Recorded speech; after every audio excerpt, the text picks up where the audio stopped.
Who is Final Fantasy's most powerful black mage? This is somewhat of a hard question because every single black mage exists in a different universe. While all of them can burn, freeze, shock, or even meteor their enemies to death, some are complete world enders and some are just sort of regular guys. But there are definitely some that are more powerful than others. And just as a clarification, we're only going to focus on the characters who have some sort of innate magic aptitude. So yes, in Final Fantasy X, I can move Tidus around the sphere grid and make him a black mage. But since he has all the magic aptitude of a wet fart, we won't be talking about him after this. With that being said, I figured out who the most powerful black mages are, and we can start with number 5, Terra. Terra is the main character of Final Fantasy VI, and at the start of the game, she's the only character who can use magic. And in her base form, she's actually not the most powerful magic user. That title goes to Realm, a tiny little girl with a monstrous magic stat. But her base stats honestly don't matter much because you can just equip her with espers that increase magic on level up. And more importantly, Terra has something else. About a third of the way through the game, it's revealed that Terra is half human and half a magical species called an esper, and she subsequently gains the ability to morph, called Trance in the remaster. With one click of a button, her latent esper powers activate, turning her pink, which is pretty cool, and you'd think that alone would rocket her to first place, but it also doubles all damage that she deals, both physical and magical, and allows her to resist magic damage. But this ability does have a weakness that keeps Terra out of the top slot. She has to charge up this ability by killing enemies and gaining ability points,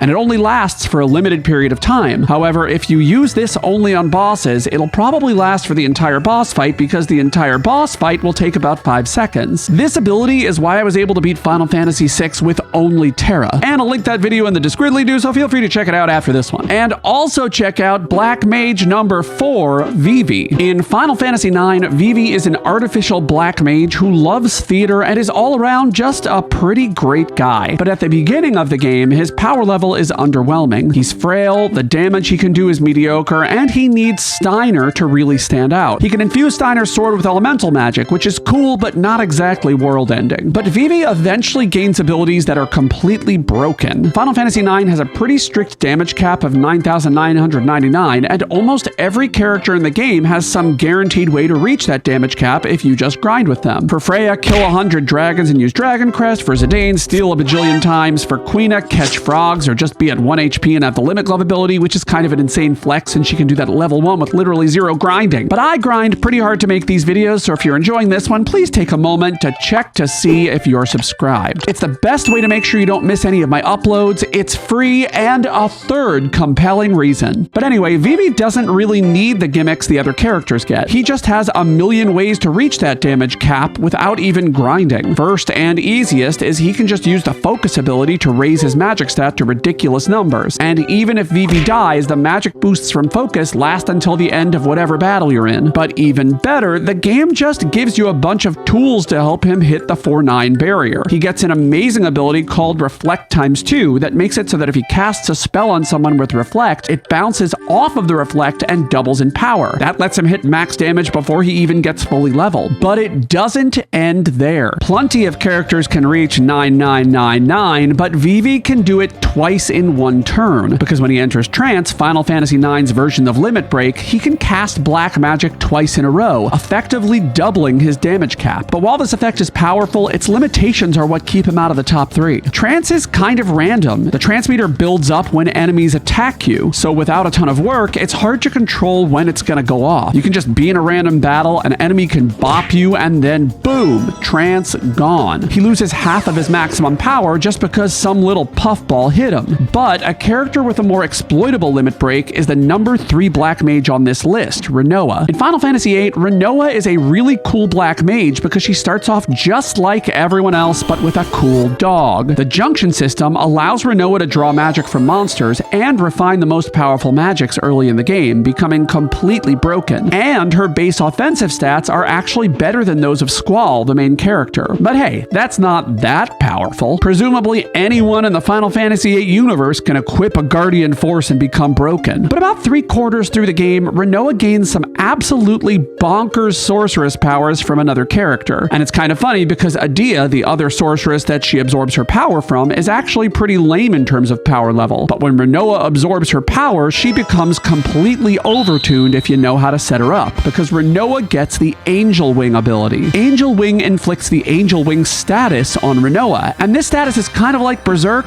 but for magic. You lose control of her, and the AI will randomly select an offensive or status-afflicting spell in Rinoa's inventory and cast it. And normally when you cast magic in Final Fantasy VIII, you lose the spell you cast, meaning there's a limit to how many times you can cast each spell. But Rinoa does not lose the spell at all. Oh, and I don't know if I forgot to mention this, but when she casts the spell, it does 5 times its normal damage. Yes, 5 times its normal damage. So basically, any reasonably powerful spell will deal 9999 damage. And sadly, Final Fantasy VIII has a strict damage cap because it doesn't want you to have any fun. Except Rinoa can consistently escape that damage cap, because one of the spells Rinoa can cast is Meteor. Yes, Rinoa basically becomes Sephiroth and destroys the world with her sorceress powers. Meteor hits 10 times. The caveat is that it hits all enemies on the field, meaning its impact gets distributed. However, most of the big bosses after you obtain Rinoa's powers are single targets, so she can basically melt them. But Tantacles, you ask, if Angel Wing casts a random spell, how can you guarantee that Meteor will be cast? Well, I'm glad you asked, because in Final Fantasy VIII, you can just remove all other offensive and status spells from your inventory. If Meteor is the only spell there, it's the only spell she will cast. I used this trick when I beat Final Fantasy VIII with only the girls, and of course, I will link that video in the Discridly-do if you want to watch it after this one. But before that, we should talk about the runner-up in this competition, Lulu. In Final Fantasy X, Lulu starts out in her little corner of the sphere grid, FF10's very elegant level-up system. Lulu has her own little path, and as you go down that path, she gains pretty standard order spells. But her power level spikes when she gets Flare, and she can even get Ultima, the most powerful spell in the game. But Final Fantasy X didn't stop there. Vivi can cast spells twice only while in trance, but Lulu can gain the double cast ability, which does a few things. First, it gives Lulu the ability to cast spells twice whenever the hell she wants, which is already pretty powerful. But second, it helps Lulu get faster. Final Fantasy X is completely turn-based, and the most powerful black magic spells will completely tank Lulu's speed. Enemies will often get 2 to 3 turns before she gets another one. Double cast, however, is much faster and is unaffected by strength of spell. And in the remaster, double cast is technically even faster than quick hit, an ability that allows a character to attack with very low cooldown. It's not literally faster than quick hit, but because you can attack twice in one turn, you can technically do more damage over time than someone with quick hit. But there's even more. Final Fantasy X allows characters to go wherever they want on the sphere grid and technically max out all stats. That means that Lulu can do maximum damage twice with double cast. But there's even more, because Lulu's weapon not only lets her ignore the damage cap, adding an extra 9 to the 9999, but also gives her the 1 MP ability and the magic booster ability. This lets her cast spells, including with double cast, at 1.5 times the power for 1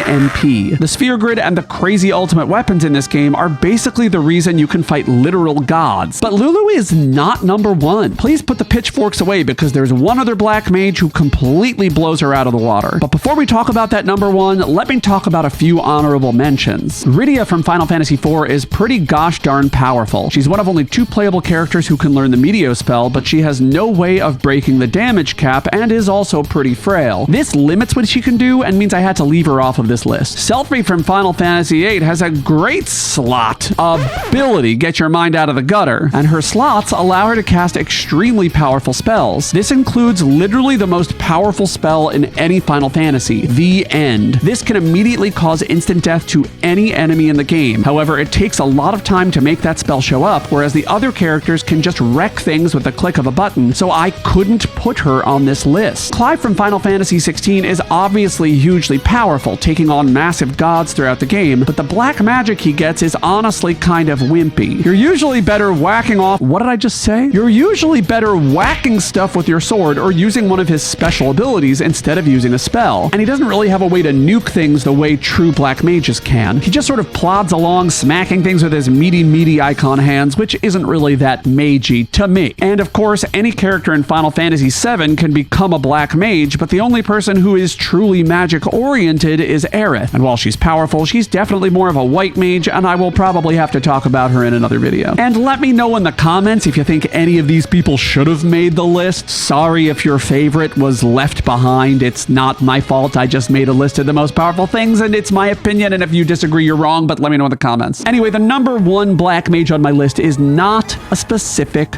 person. It's actually the black mage class from Final Fantasy Tactics. At base, these mages are incredibly powerful. They have spells that do amazing area of effect damage, although they still have to make sure that the spell itself is positioned correctly, which is difficult because spells in Final Fantasy Tactics have a charge-up time. Enemies can just move out of the way if one of their allies is being targeted, which makes it difficult to hit them all at once. But after mastering a bunch of mage classes, you get access to the Calculator class. And while the Calculator class itself isn't that busted because of mediocre stats, in particular speed, it's their Calculate ability that is truly broken. Or is it called Math Skill? Whatever it's called, it's broken. Because the Calculate ability allows you to target any and all units in battle based on their level, their height, the amount of experience they have, or their charge time. That last one, don't worry too much about it, it's a tactics thing, but it's powerful. And even better, the Calculate ability costs 0 MP. But if the Calculator class has terrible stats, how does that make the black mage broken? Well, each unit in Final Fantasy Tactics can have 2 abilities, the native ability of their class and a second ability of their choosing from any class in the game. So you can simply turn your character back into a wizard, equip the Calculate ability, and voila! Instantly gain the ability to use every single spell you've learned, black magic being the most damaging, using 0 MP and potentially targeting